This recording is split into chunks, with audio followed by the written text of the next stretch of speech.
Welcome everybody. My name is Rhonda Ryder and this is Sarah Joy, and we are here to facilitate this discussion today. This is the EMR user group. And so if you or anybody else is having issues logging in, just send us a message through email or through the text and we'll help them. You are joining today. The Wolf Sunsetting and CIR-CPAR updates will be given by Sarah Joy here shortly. And we do have a great presentation for you today. Absolutely, yes. So we'll be talking about switching EMRs after doing our updates. And so we would like to recognize that we are webcasting many different parts of Alberta today. And the province of Alberta is located on Treaty 6, Treaty 7, and Treaty 8 territory, and is traditional meeting ground and home for many Indigenous people. So thank you for joining us today. Perfect. Thanks, Rhonda. So this is just a quick disclaimer. We are recording today's session. And the reason that we're recording is we know that not everyone is able to make it today, but would find the content valuable. And so we will be editing the video and having it posted on YouTube by Friday.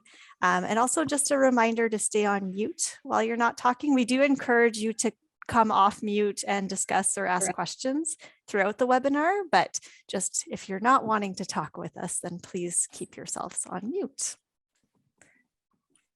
Okay, so before we get to our main topic today, which is about switching EMRs, I just wanted to give you some quick Wolf sunsetting updates. So as many of you already know, there is a new TELUS sales contact email. So that's healthsales@telus.com. So if you're interested in getting a demo from them or have any questions about their other products, you can use that email address. And if you do have any urgent requests, you can always email me at sarahjoy.karth@albertadoctors.org, and I'll escalate your request for you. The other update is TELUS acquired the new CHR EMR, or the Collaborative Health Record. And so there is a multi-stakeholder group that includes the AMA, AHS, Alberta Health, and TELUS, and they are working on a plan for integration. So there are no set dates, and thank you, Rhonda. She just put my email address in the chat there. So there are no set dates for integration yet for CHR, but we are expecting some firmer dates sometime soon in 2022. So stay tuned for that. And just a reminder that the Wolf sunset date is December 2023. So that's only 22 months away. And so we hope that the webinar today will give you some pointers as to how to start that process for switching EMRs. And just a disclaimer before we get into the main topic, we won't be promoting any of the EMRs during today's session. Rather, the focus today will be on better preparing you for the process of switching EMRs. So if you would like some recommendations about which EMRs you could switch to, we encourage you to talk to other clinics and the EMR vendors to help you decide which one will be best for your clinic's context. So with that, I will pass it on to Rhonda. Thank you so much, Sarah Joy. Thank you everybody for joining us today. We have some fabulous people that are going to be speaking. And you know, yesterday or Monday, I joined the PF network for their I Heart resources. And I tell you, I heart people. I heart this network. This is my go-to. This is wonderful. So I get to introduce these lovely people today. First, Ariel, LPN with certificate in 2011, started with Kaylana Country PCN in 2015.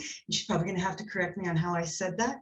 Panel and Action Training 2015, Practice Facilitator Training 2015, Chronic Disease Management Nurse Position, and Advanced Care Certificate. It's got the whole package. So excited to hear from her today. Next, we have Lacey Smuel, registered nurse with the accelerated program completed in 2006. Began working with McLeod River PCN in 2012. Practice facilitator training and panel management training 2015. Certified tobacco educator and bachelor's in nursing completed as well. Just fantastic, fantastic. And to finish us off here, we have Anka today, clinic manager with Simons Valley First Care since 2010, with Calgary Foothills PCN, physician's assistant diploma in Germany 1996, and involved with panel management programs since it first started in AMA. Wealth of knowledge today. I welcome all of you. I'm so excited. Thank you so much for being here.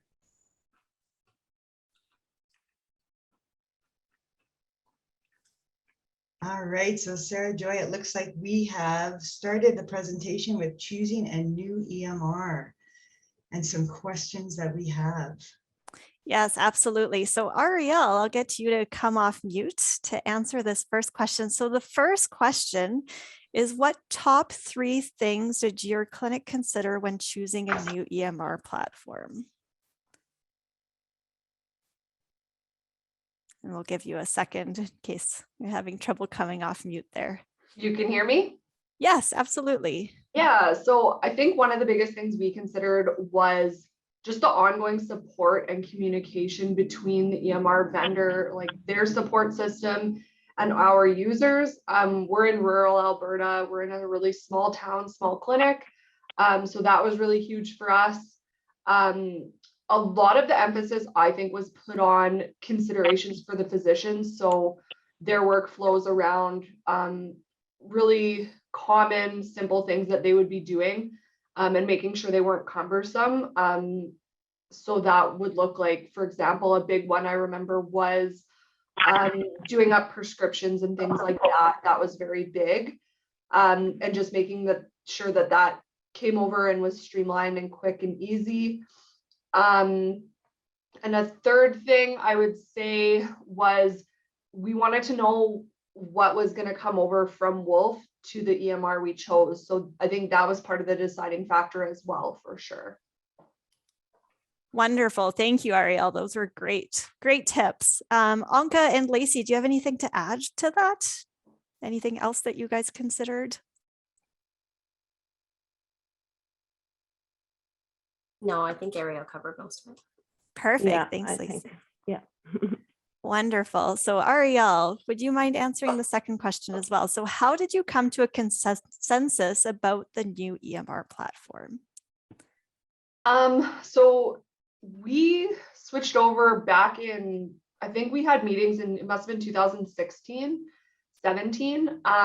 So at that time, Zoom was really a thing of rarity, these virtual meetings. So I think part of the consensus was on, did the EMR come and see us in person? What was that presentation like? What were we able to kind of garner from that presentation, as into what does the EMR look like? How is this going to work for us? At the end of the day, what it came down to was a physician vote. So I can't even remember how many physicians we had, if it was 4 or 5, but they essentially voted, and they did speak to, you know, myself being a panel manager and doing that type of work. But yeah, essentially physician voting. Perfect. Thank you so much. Yes. And yes, having that physician voice is extremely important, right? Because they're the ones essentially using the EMR, but it is important to incorporate the rest of the team as well. So that's great to hear. And Lacey and Anka, did your clinics have any different ways that you came to a consensus? No, it essentially came down to physician vote, as ours is a private clinic.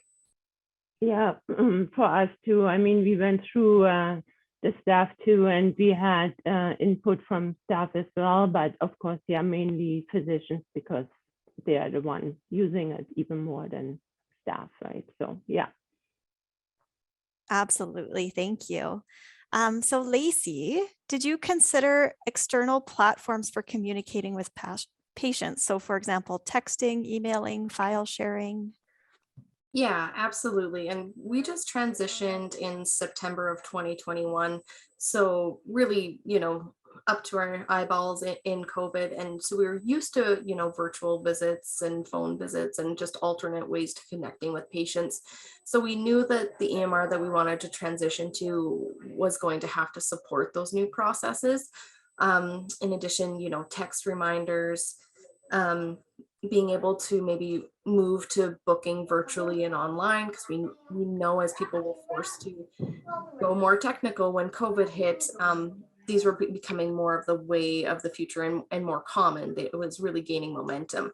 Whereas, 5 years ago, maybe not everybody, especially if they were over the age of 60, might not have had an email address that they would like to share or that they checked regularly. But we know that that has changed significantly in the last couple of years, just because everything is online.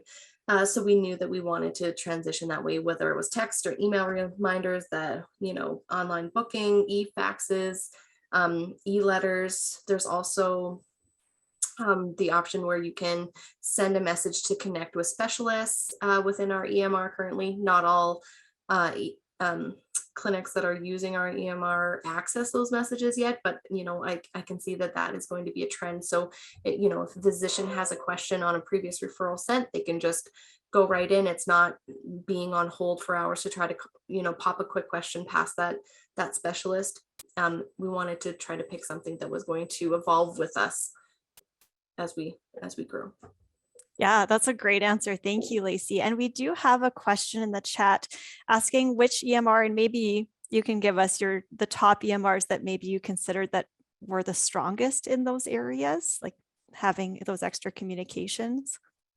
We looked mainly at Akiro, MedAccess, and the CHR, are the demos that we entertained. Perfect. Thank you. Yeah. And I do know like HealthQuest, for example, does also have some abilities there. So it is really just looking at the different EMR vendors and looking at those different options, because I think most EMRs do have those external communication abilities.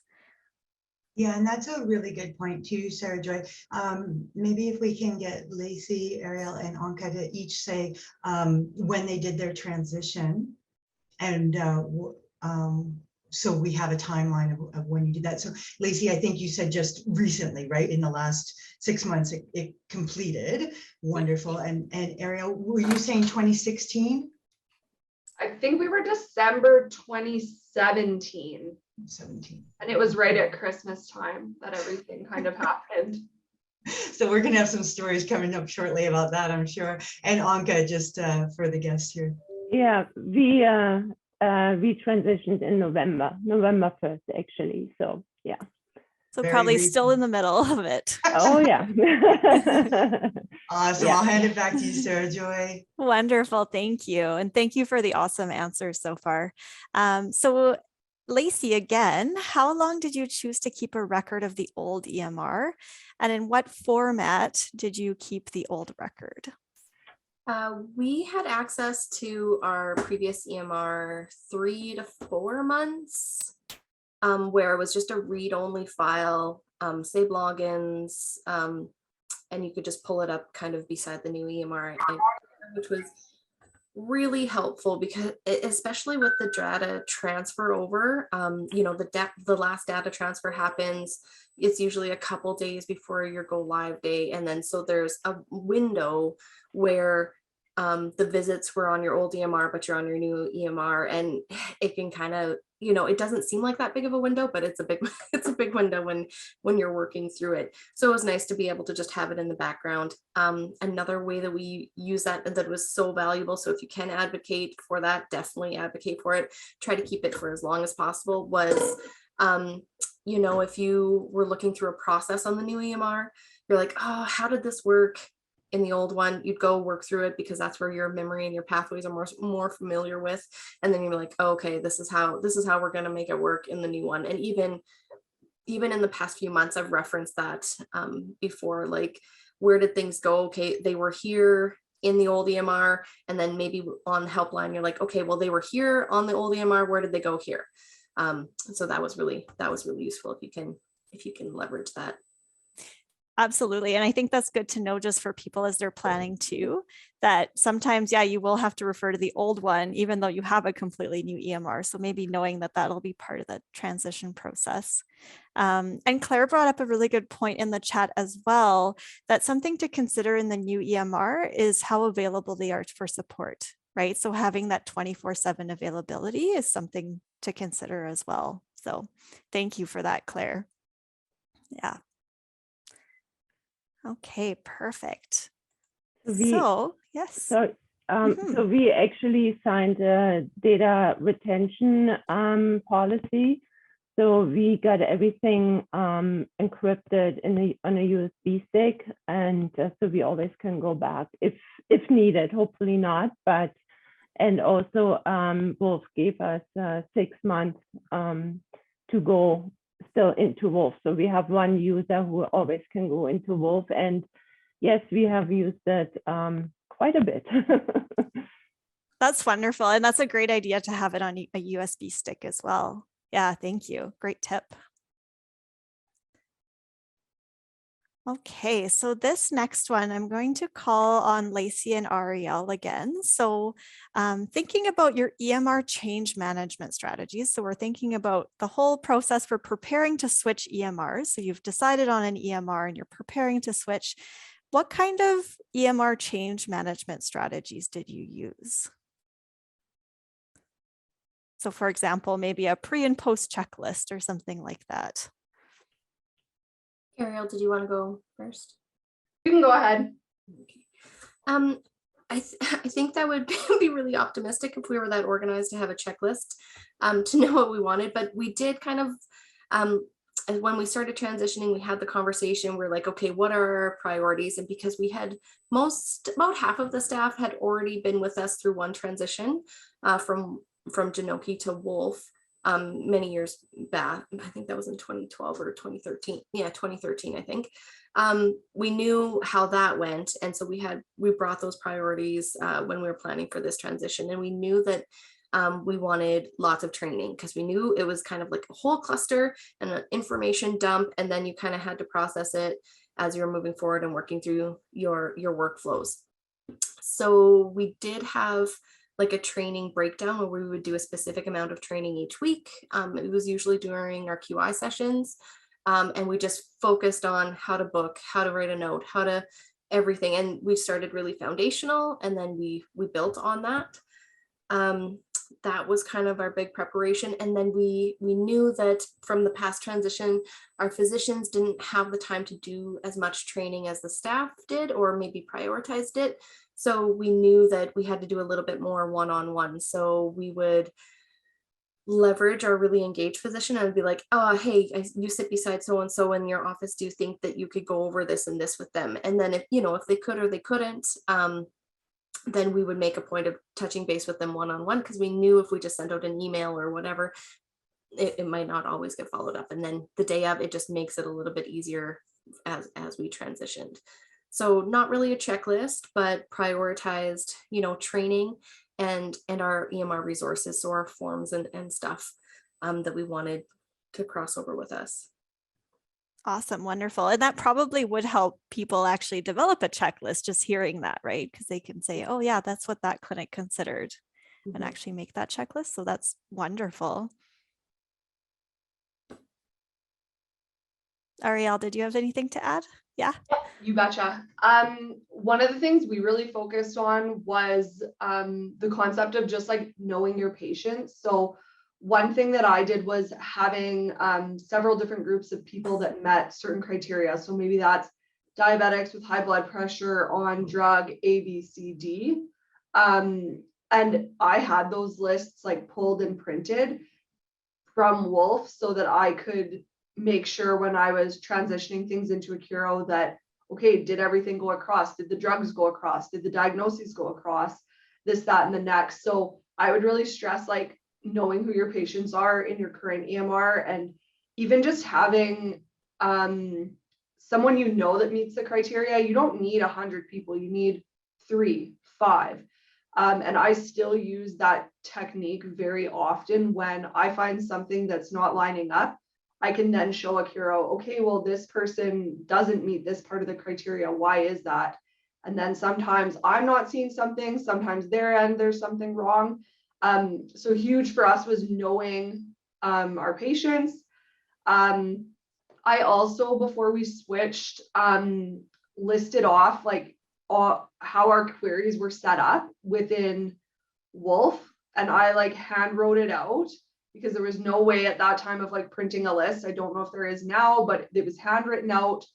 And then, so for me, I wasn't trying to recreate the wheel. I was like, okay, this is how it was set up in Wolf. How can I make this work in Accuro? Although it's like vastly different, the way the two different search engines work within the EMRs, it was so good to have the criteria and an understanding of how that worked. And then I could also, because we kept Wolf for 3 months, but then it never got unhooked for another 6 or so months. So I just kept going back into it because I had access. And I could compare back and forth as I was working on that. Like Lacey said, forms. Email your forms to your trainer person if that's a possibility. Have them do all those forms because they are way faster than I was when I started doing the forms from one EMR to another. It's so different. So having all those forms that are going to be ready to roll. So your lab requisitions, your diagnostic imaging, like all those things you're constantly using are really important to be like automated and pulling in the information for your physicians. And one thing just for us that came up in all this, and it was knowing your patients, etc. ICD-9 codes. So ICD-9 codes from Wolf are not like, or they were not in the time that we did it, the textbook ICD-9 codes. So we had different ICD-9 codes for type 1 diabetes in Accuro versus Wolf. So there was some work to be done there. So those were big ones for us.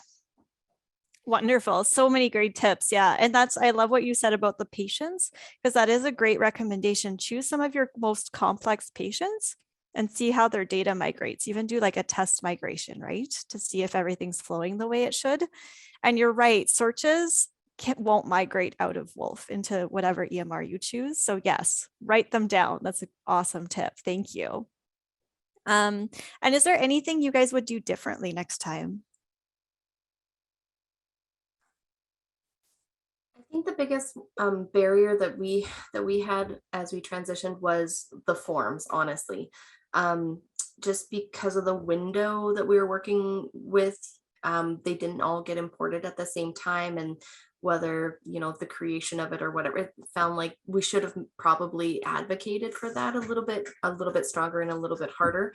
And even if we weren't able to get all of our forms up and running for our go live date, we should have printed out, like this is what we ended up doing, but there was a lot of scrambling.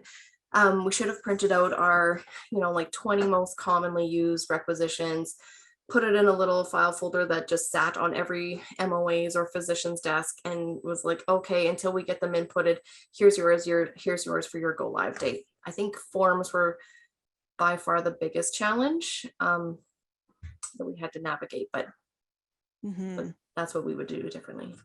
Awesome. Thank you. I think what we would do differently would be more in that planning process as opposed to like after we went live. But for me, the biggest thing is utilizing your whole team. So I was techier than most of the physicians and had the time and was like hardworking. I had that medical background with like my nursing. So I was the team. Like I ended up being the team. At the time, our clinic manager was not real involved, not techie. So my advice would be to like have someone take on that ownership role of the project and don't make it be yourself. Set expectations with your physicians for engagement and what their responsibilities are, and find like site champions within each role. So whether that's reception, MOA, like nurses, whatever, and build like a super team. Yeah, great advice. And we do have a question in the chat about if you hired or enlisted a project manager for the migration project. I don't think it was me. I don't think that we had anyone specific, but there was like I don't know if she was a project manager, but our like lead trainer from Accuro. So we did have one specific person that I worked with quite closely.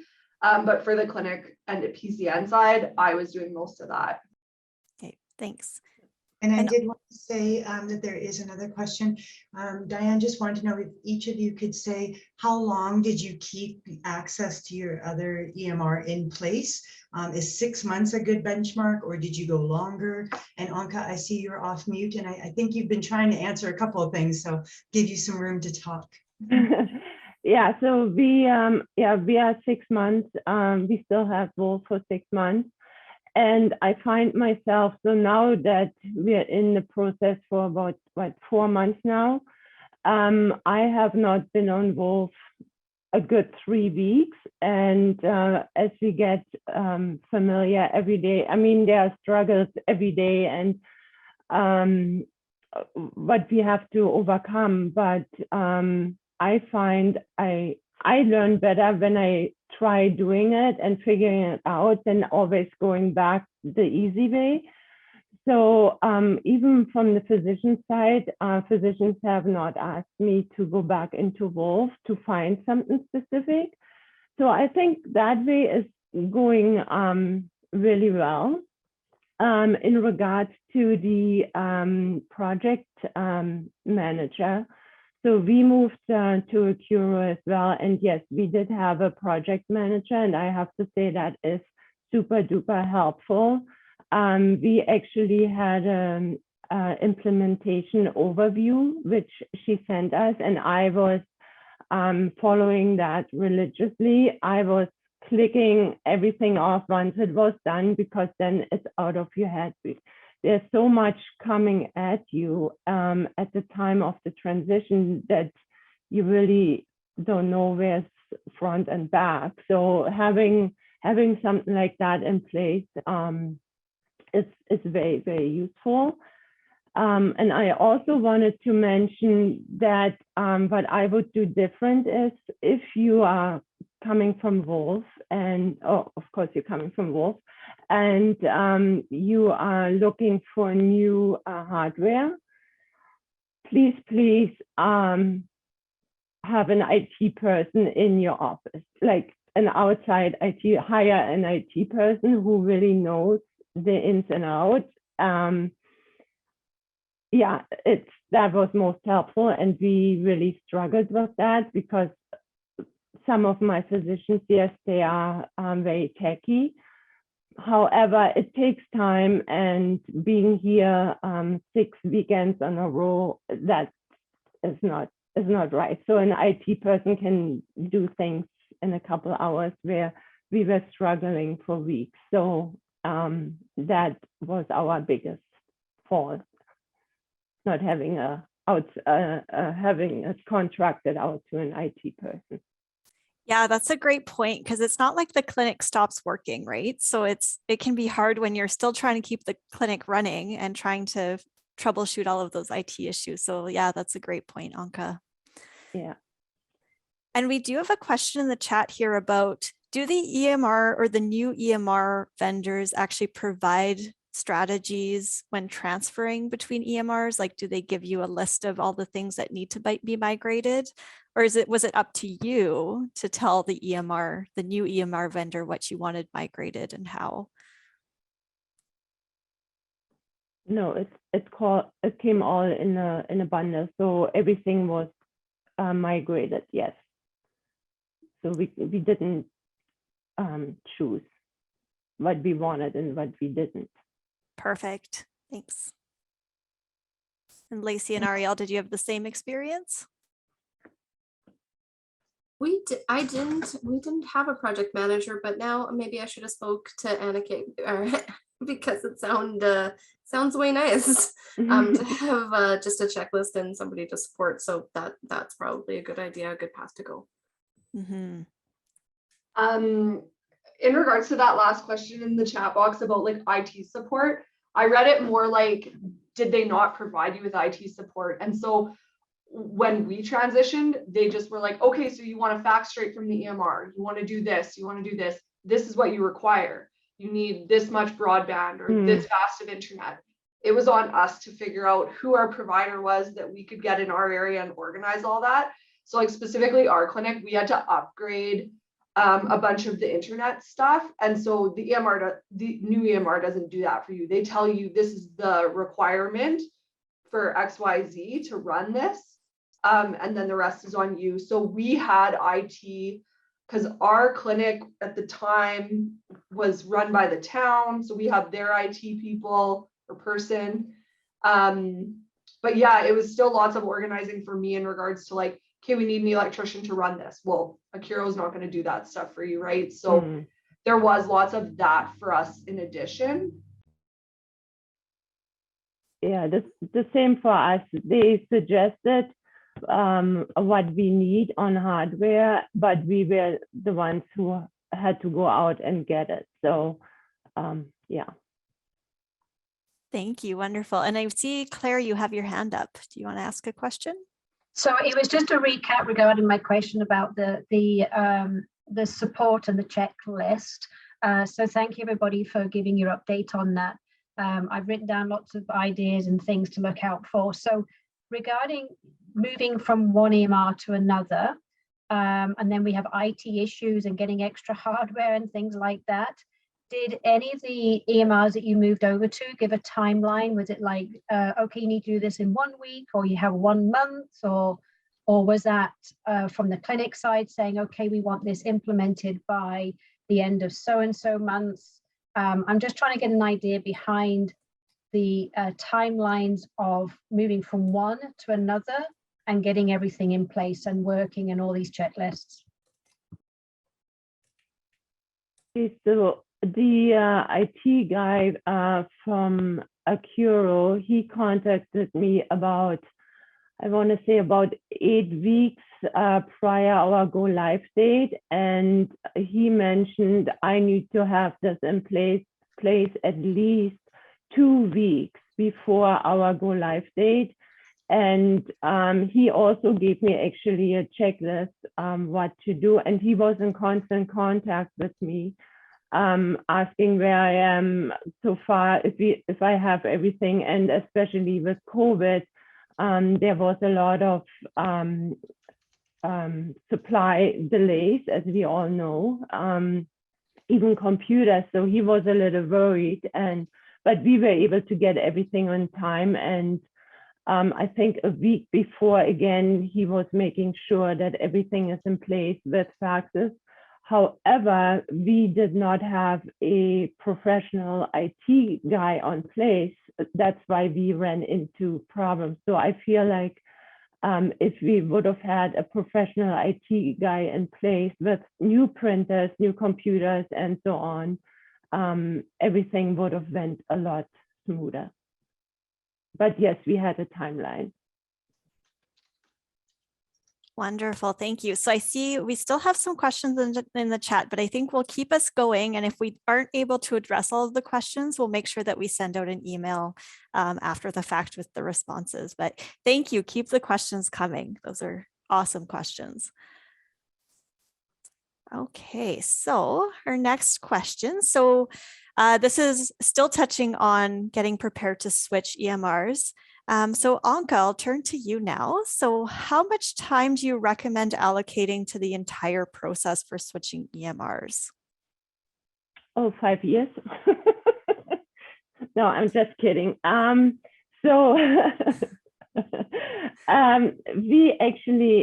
We transferred in November of 2021, and it was as soon as Wolf came out with the announcement that they are shutting down. It was always in the back of our minds. So we were thinking about it, but then it was resting for a bit. But then actually we started looking, actually a year ago, we started looking at the EMRs. We had demonstrations booked, and but started the transition. The actual go-to was 7 months before we transitioned. So 7 months ago from November, and we had major conversations with Akiro, and it went back and forth. And then, of course, all the negotiations and everything started. So, 7 months. Great, thank you, Anka. And I see Heidi fell in the chat too, which I know is part of your clinic. She also just reinforced that vendors right now are booking their data transfers months in advance. So it sounds like you guys planned your transition dates based on when they could actually do the transfer. So important to keep in mind. Yeah. Wonderful, thank you. And Ariel, what kind of technological changes were required? Yeah, so I kind of touched on this, like our clinic needed to change out their internet. So that needed to be switched out. And I think we actually fully switched providers at that time too. We just decided to go with a phone system that wasn't via like phone lines. It was through the internet. And in Wolf, we didn't have the ability to fax within the EMR. So that was like a huge benefit to us, as much of a lot of work it was to like, and cost to get everything switched over. I think it's definitely like paid itself in just how quickly we can get prescriptions moving and this, that, and the next. And so those costs were on the clinic, unfortunately. Like, you know, the EMR is that you're moving to is just going to say, this is what you need to run our system. And they're not gonna, it's kind of like buying a car. They're not going to keep filling you up with gas because your car needs gas, right? Yeah, and that's important. Yeah, thank you. And that is important to keep in mind. So that's something to talk to the EMR vendors when you're considering different vendors, right? Because they might have different promotions, or you can always negotiate, right? But yes, some vendors, you do have to cover some of the costs. Do you have something to add? Yeah, negotiations are definitely worth looking at and doing for sure, because there is some movement possible. And like Lacey said, like they got so much training and this, that, and the next, and that was probably worked into their contract. And we did our training different. And I just like look back and I'm like, oh, I wish we would have done what Lacey's clinic did. Yeah, absolutely. You can negotiate whatever price they give you, whatever training they give you, ask for more, because likelihood is you can get more. I should just say too, we did advocate for a lot of training, but lots of it was going through the videos, but setting aside protected time to go through them. Because sometimes, you know, you can send the links out to your staff and say, hey, work through these videos, you know, our go live date is this, but unless it's like sitting in front of their face, or that, you know, they have the time to do it. So we would just go through the videos, or we had a couple super users that we worked, myself and my clinic manager, to support during those sessions. Perfect. Thanks, Lacey. Yeah, Yes. for us too, in regards to the training, Accurus had sent us a link for training, which we could do before, and we all did it. It was super helpful, because unfortunately, due to COVID, we were not able to have somebody to the clinic, and the virtual training it's just not the same. So you want to do as much as you can. Wonderful. Thank you. And there was a question in the chat about whether Wolf or TELUS was going to contact all of the Wolf clinics. Yes. So all of the Wolf clinics should expect a call from TELUS soon about migrating and getting that process going. So absolutely. Yes. Okay, next question. So Anka, did you encounter any difficulties working with Alberta Health Services to put new billing arrangements in place? I was too late because they had they had mentioned it to us in small fine print that we should do it 2 to 3 weeks prior. So get a new BA numbers and set everything up. And 2 to 3 weeks was clearly not enough. Right now, I believe they are 6 weeks out in giving new BA numbers. So luckily, I reached out, and luckily somebody called me back right away, and we were getting it on time. But once you know your go live date, I really encourage you to get your new BA numbers for your physicians right away. You don't know how long it might take. I mean, you might be lucky like me and get somebody who's calling you back and is sympathetic with you, or it might take very long. So I think it is important to do that as soon as possible. Wonderful. Thank you. So I'm hearing of repeating things of plan things far in advance, right? Because you don't know how long they'll take. Absolutely. And on that same vein, we're going to talk about the PIA process. So Anka, I know you did that recently. So do you have any recommendations for people about that? Yeah, contract it out. That's Yeah. that's my recommendation. It is a lot of work to do, and you have so many other things you have to do in regards to the EMR transfer. That should be the last thing on your mind. So contract it out, and then it's all done and it's done professionally. The money is well spent. Yeah. And how long did that process take around? It was actually very fast. I want to say it took about 2 weeks and I had my PIA. Oh, wonderful. 2 to 3 weeks. Yes, it went really quickly. Yes. Mm-hmm. And there's a question in the chat asking who you contracted the PIA process out to. It was Ingrid Rufus, I think is her last name. Okay, yeah. Well, we can send that information out later too. Yeah. I should just mention too, like we had a updated PIA not too long before we changed over. So they did grandfather our PIA in for our initial data transfer, but we did end up establishing a new one, and it did take quite a bit longer. Anka, you're really lucky to have it done within the 2 to 3 week mark. That's not typical for what I've heard. Yeah, and also don't forget to do the PORA as well for Netcare. That's another thing you need to be worried about, right? It's not just the PIA, it's the PORA as well.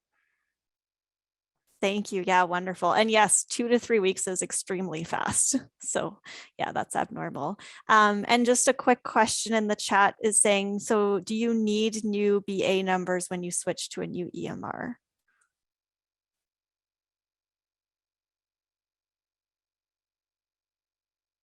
So Anka, it sounds like you did need new ones.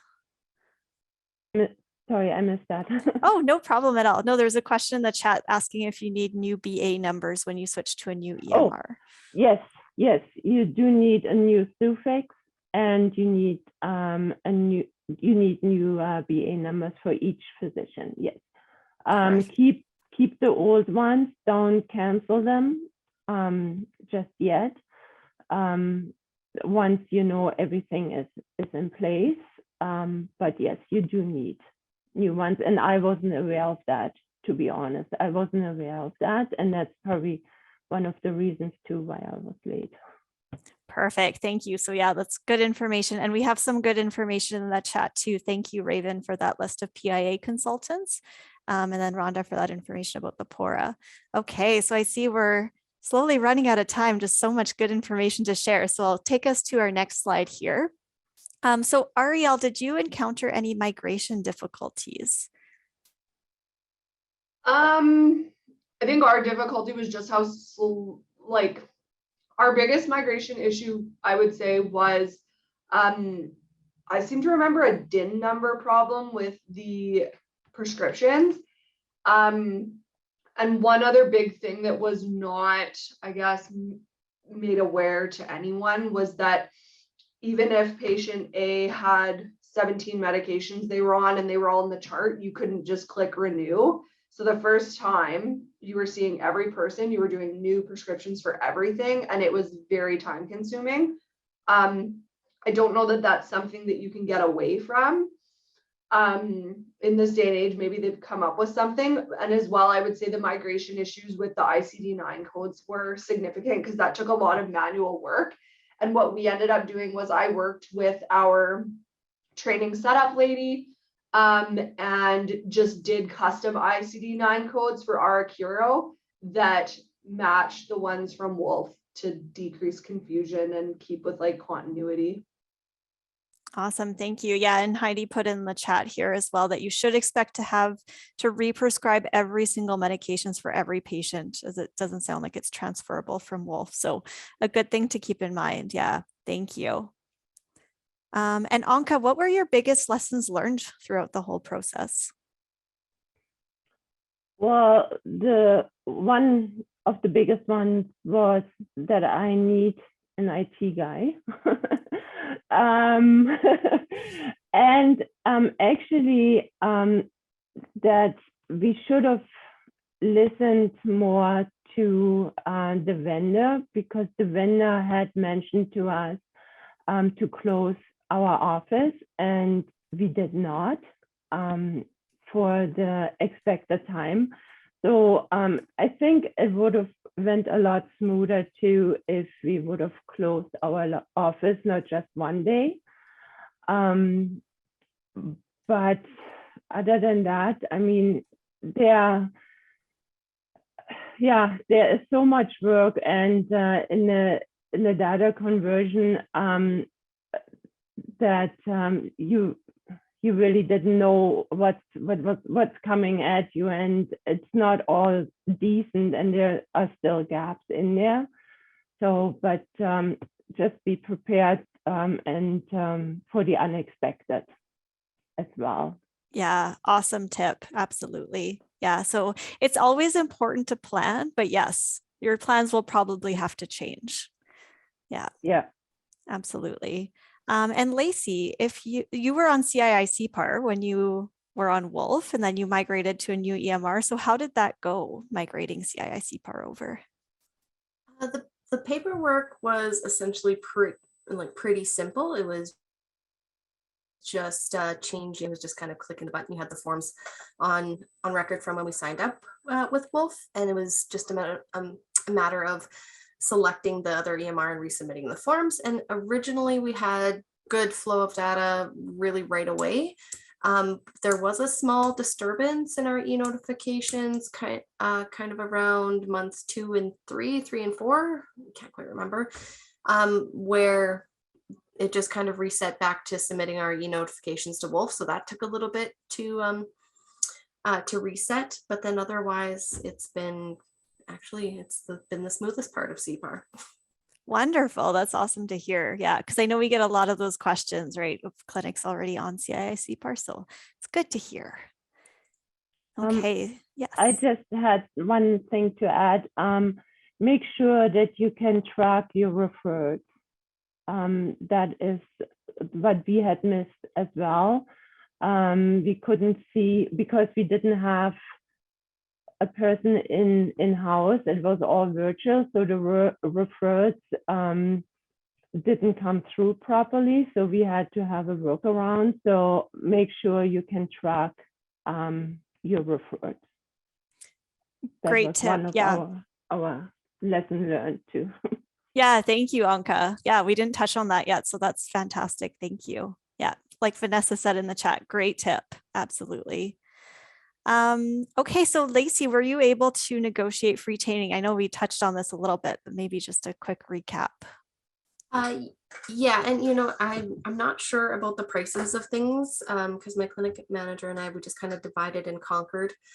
She kind of did the financial IT part of it, and I did all the training and super user forms, that kind of thing. So I'm not sure the cost on it, but we did get a sandbox of the new EMR for several weeks before, so we could have it alongside Wolf. And as I would do something in Wolf, I try to bring up the sandbox and see how I would do it. It was kind of not a read-only file, but it would just, where we got the sandbox from, it just had like some sample patients in it, so you could play around a bit. You couldn't do a ton of practice searches or setting up your new queries or whatever you call them in each EMR. Oh, sounds you're on mute. Oh, cool. There was a whole bunch there that I said. No, it was just a couple seconds. So okay, yeah. Maybe it clicked. What was the last thing you heard? Playing around in the sandbox, so it was hard to do searches and that kind of thing. Yeah, hard to do searches because it was just a sampling, but it was nice to be able to familiarize yourself with what the new EMR was going to look like, where you could find things, and just create those new processes working alongside it. Yeah, like Ariel said, the practice searches, they don't come across, it doesn't matter kind of where it's going to, those don't transcribe. So I write them down. We took screenshots and we just had a binder that we just put them all in, we uploaded them onto one of our folders. And so then we could set those up as soon as we got access. That was really helpful. We leveraged, the ACT website. We also, the EMR videos were fairly good for just foundation, easy peasy steps like booking or opening a patient's chart, or like those kind of simple processes. So that's kind of where we started. But the rest was YouTube and the ACT website, and lots of probably support people at the AMA were sick of hearing our voices as we're like, how do you do this? Poor Barb and Chris, they were like, okay, you need to chill. But that was really helpful, and that, that's not an extra cost. Wonderful, thank you. And we will repeat a lot of those resources at the end of the presentation, so don't worry if you didn't catch them all, but yeah, definitely there's a wide resource pool out there for everyone, so that's great. And I love that you were able to get a sandbox, because absolutely that helps so much with the learning process, so that's wonderful. Yeah. And Anka, were you able to train some super users? Yes. So we have in our clinic now, we have 4 super users. However, I think our training was not efficient enough. I wish that, and I might just go back to a queue and ask for more training. What I find is they train you, even as a super user, they train you and you have so much information in your head already that it explodes. If we would get some more training now, again, it would be so much better, because the EMR already for a little bit anyways, and to have some training after a couple months, again, it would be better. But yes, we have for super users in the clinic and we play around. I mean, we have the test patient and we figuring things out, but it takes time. So to have an extra training, that would be helpful. And I encourage everybody to get as much training as possible, just bug them. Yeah, that's a great tip. And we do encourage you to have at least 2 super users, right? Because it's hard when you only have one go-to person. So absolutely, yeah, having 4 is great. And Yeah. Sarah Joy, just before we move on, good question coming in from Erica, wondering with the sandbox, did you receive a sandbox with Med Access or just Wolf? How did you negotiate those sandboxes? And that goes out to Anka, Ariel, and Lacey for sandbox information.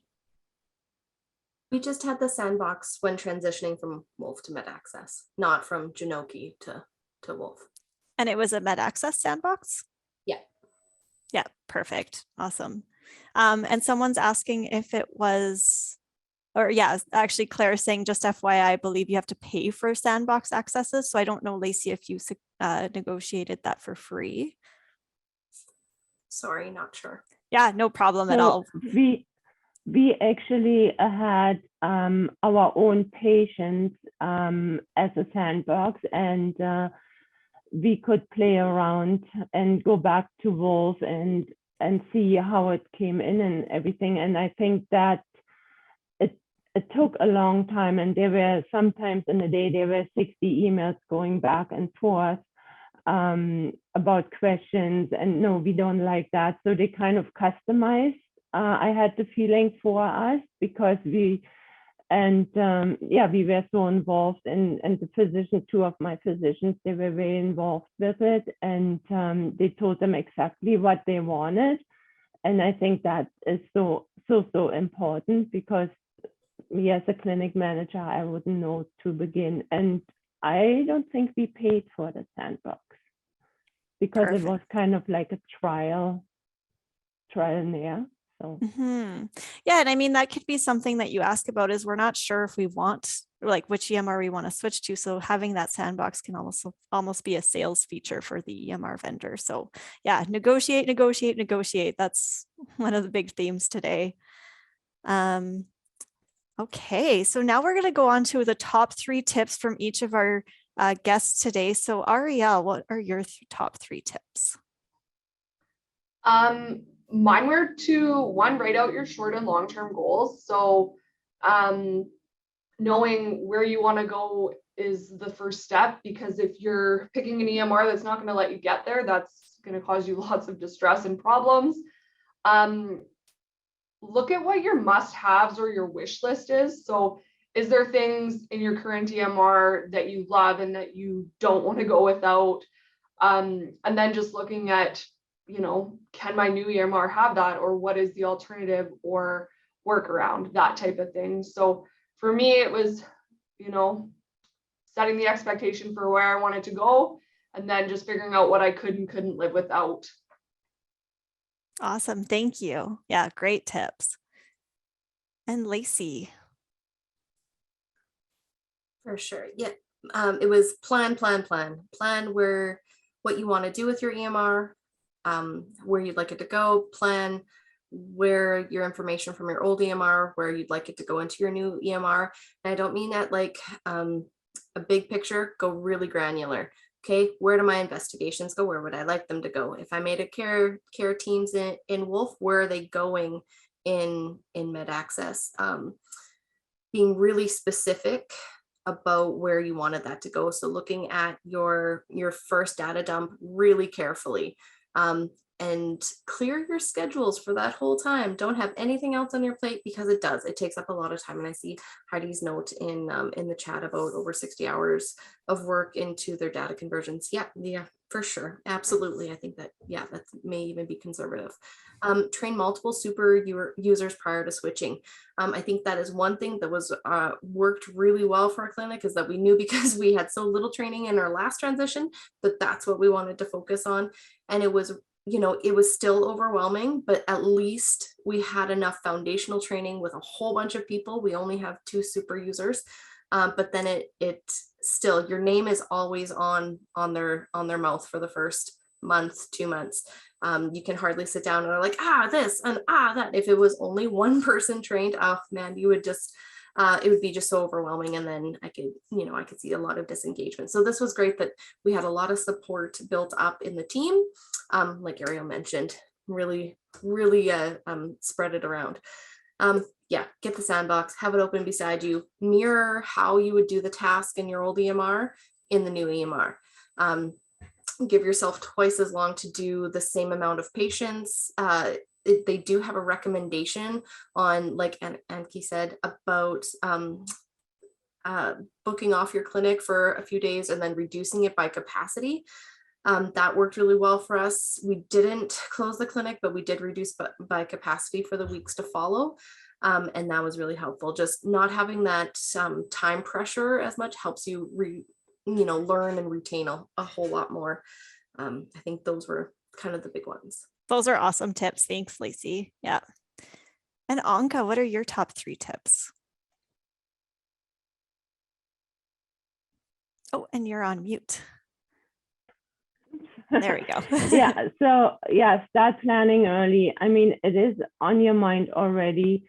Make a list, be organized, have folders named and ready to go, and really follow the steps. Just follow the steps, even what the EMR vendor is giving you. Check them off, because once you check them off, they're out of your mind, and write them down. I think writing down things, it's the best, because then your mind is free. So start planning early, start right now. Then yeah, physicians need to be involved because they're using the EMR more so than your staff. I have 2 physicians here which are super users, and that is super, super helpful. They know what they want. They know how they want to see it, especially if you have physicians in your clinic who have a big panel or have it set a certain way, or had it set a certain way in both.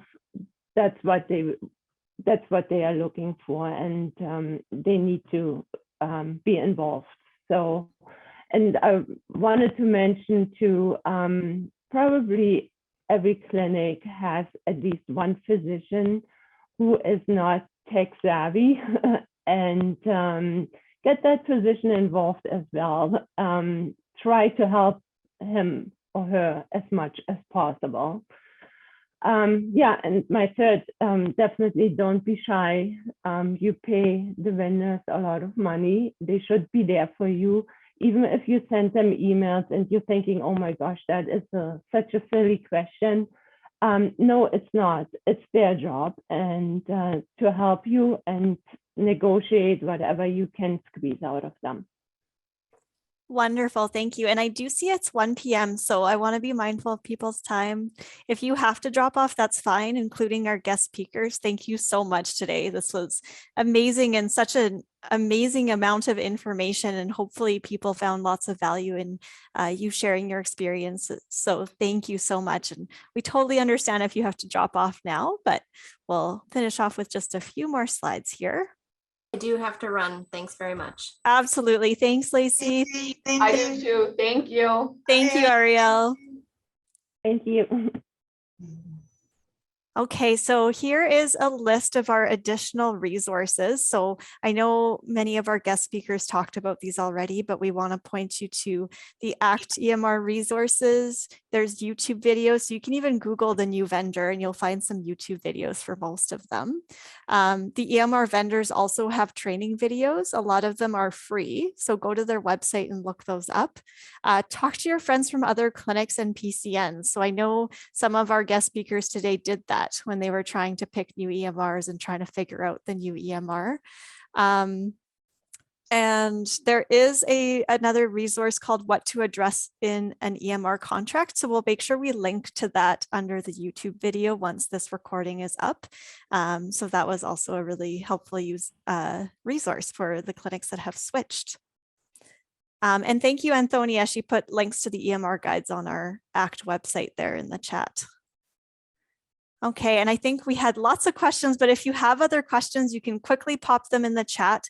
We'll review the chat if we missed anything, then we will make sure that we can get those answered for you. And if you do have questions after this webinar, make sure that you email me. My email address is there at the start of the chat if you scroll up, and I'll direct your question as appropriate, make sure we get it answered for you. So thank you again for joining today. We're so excited to have our amazing guest speakers today. Hopefully you learned tons. I'm seeing lots of good, it sounds like people found it helpful in the chat. So thank you for those comments. That's great.